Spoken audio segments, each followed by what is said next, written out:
and welcome to the Houdini Show. I'm your presenter Harry, and today, coming up for you, we have a music video, a documentary, and to top that off, I am joined by local radio presenter Neil Caddy. Hello, nice to meet you. Hello Neil, thank you so much for coming in to see us today. Very welcome. Now, the burning question is, how did you get onto the radio?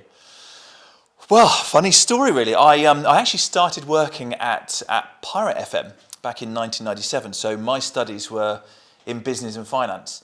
So I actually had the opportunity to work part-time in a finance sort of support role. So whilst it was a radio station and it was a really exciting place to be, that wasn't actually my initial plan. So I was working purely in the world of finance.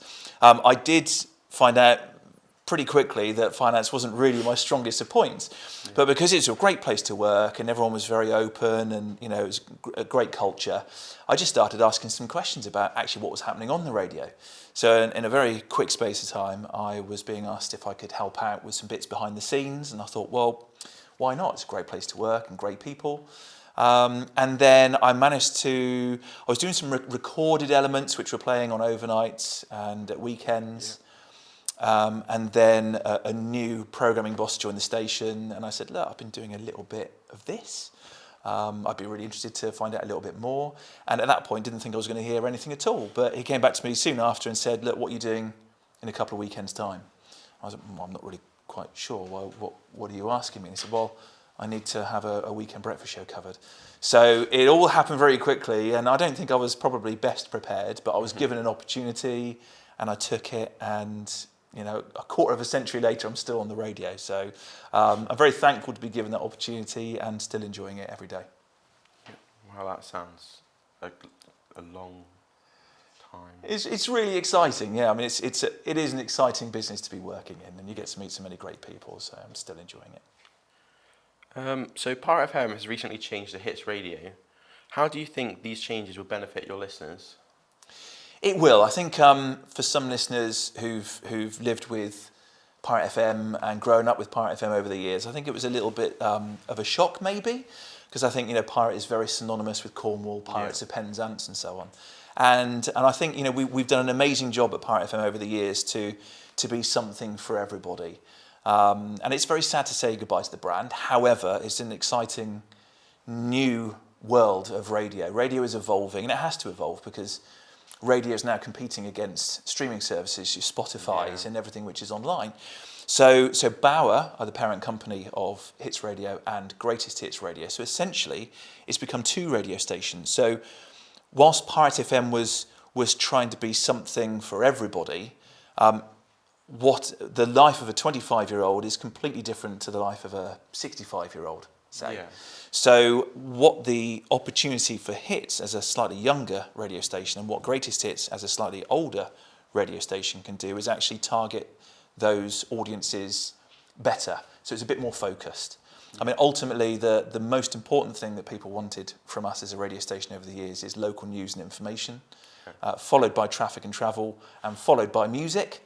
So by having the closer focus to the younger audience with Hits Radio, we can play a better music repertoire for them, and likewise with Greatest Hits Radio, they can play a better music repertoire for the slightly older age, but throughout the local news and information is exactly the same as it was on Pirate FM. So I think it's a better focus. I think radio listeners will benefit, but also advertisers, because we're a commercial radio station, so they'll benefit too. So if a client is maybe a car dealer and they've got a new, cheap, economical car that's aimed at a younger audience, they may choose to advertise on Hits Radio. But equalise, if there's a more luxury car, then obviously for the older age groups who have got more money to spend, then they can advertise on Greatest Hits. So I think actually listeners and clients and advertisers in Cornwall are going to benefit. Wow. So you and Safi are a great team and do great TikTok dances on a Friday. Do you think this will still continue? Oh, absolutely. I mean, I can't confess to being the best dancer by any means, as you can probably tell if you've seen them. But the thing is, radio is, when people turn on the radio, we're with them in the car, we're with them in the bathroom, we're with them, in the kitchen. It's a very personal kind of medium. But with video, with TikTok and social media, it actually shows another side to who we are and what we do. Because I mean, we are real people. I mean, we're all walking amongst the same streets. Yeah. You know, we'll walk through town and pass one another. You know, we really are living the lives of people in Cornwall. So it just gives people an opportunity to actually see us doing something a little bit different, rather than having a giggle in the morning or, unfortunately, delivering, you know, some more sad news which might be in the local news on that particular day. It's just a different side. But yeah, we'll continue to. I'm sorry, but you will continue to see me trying to dance on TikToks. But it's good fun. That's good. So you have been on our local radio wave since 1997. That's 27 years. What has been your career highlight? My goodness, I think there are so many things which we've achieved on the radio over the years, changing people's lives, people winning some great prizes, giving people opportunities to win prizes that they wouldn't maybe not otherwise have afforded. We've given away cars and holidays and all kinds of things. So I think being able to do all of those things is great. But I think my career achievement is actually to be on the breakfast show. Yeah. I mean, as I said, when I first started working at what was Pirate FM, never believed for 1 minute I'd be on the radio. But after, you know, a quarter of a century later, I'm actually on the breakfast show, which is brilliant, and it's unique. It's you know, to be able to wake up with thousands of people every day, and you can actually change the mood of someone depending on how, you know, what you're talking about and what content there may be and what music you're playing. So it's a privilege that people will turn on the radio to listen to what you do.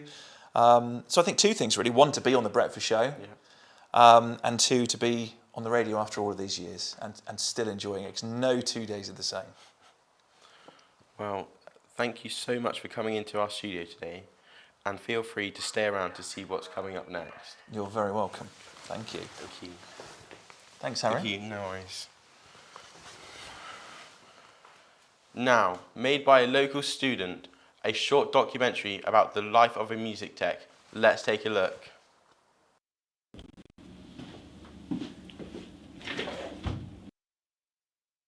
Hi, my name's Finley and I've been a sound and lighting technician for 3 years now. Well, a mate of mine asked me, he wanted a bit of help because he didn't, his help wasn't available one lunchtime, so he was like, do you want to come and help? So I came and helped. You know, I was doing a bit of lighting, a bit of sound while there was Christmas concert going on. After that, I've been doing it ever since. Well, after I started doing it, in the gantry where we do our lighting and all that lot, it sort of was a right mess, and it sort of hasn't really evolved since the old teacher left.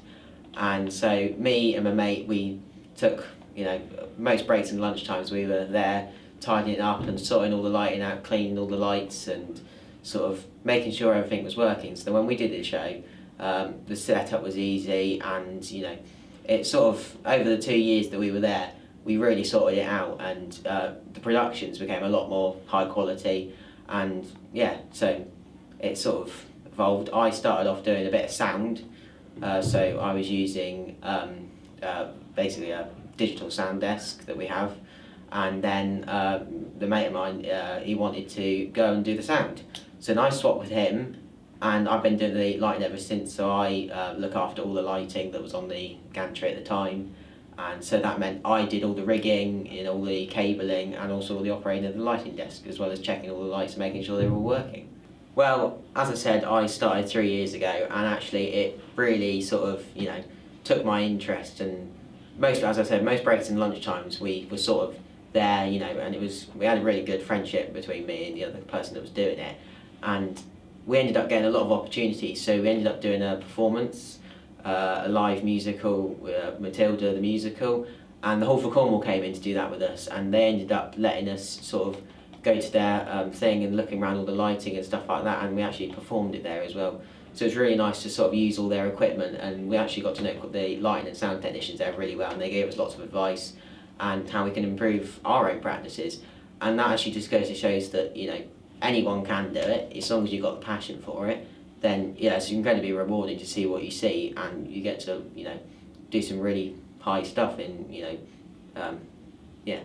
If people that want to get involved with this job, you need to make sure you have a passion for it first, because it's very demanding with, especially travelling around with shows, because normally you're the first one in to set all the equipment up and the last one's out. Wow, how good was that? Make sure to check it out on YouTube. Now, coming up after the break, we have a music video lined up for you, sent in by a local band.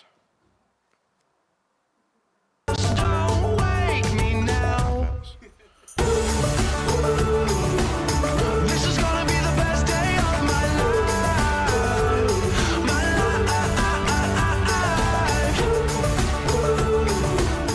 This is gonna be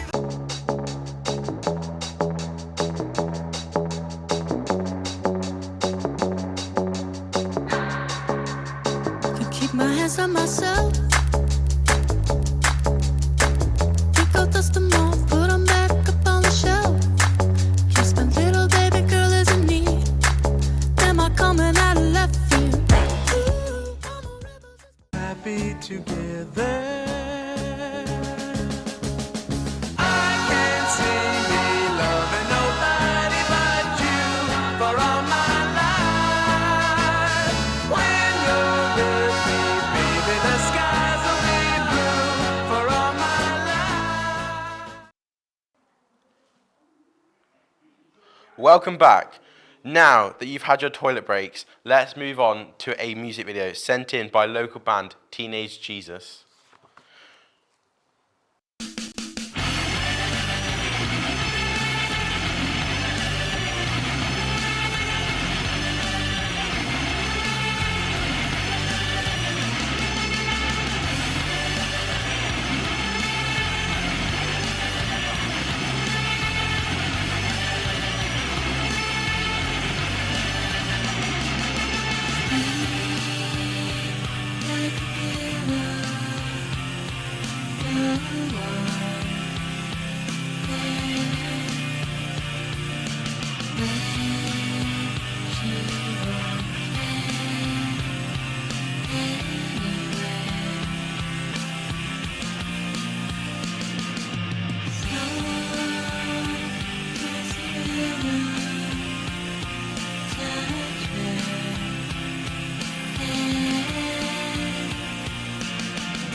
Wow, that was epic. I hope you move on to making your own music one day.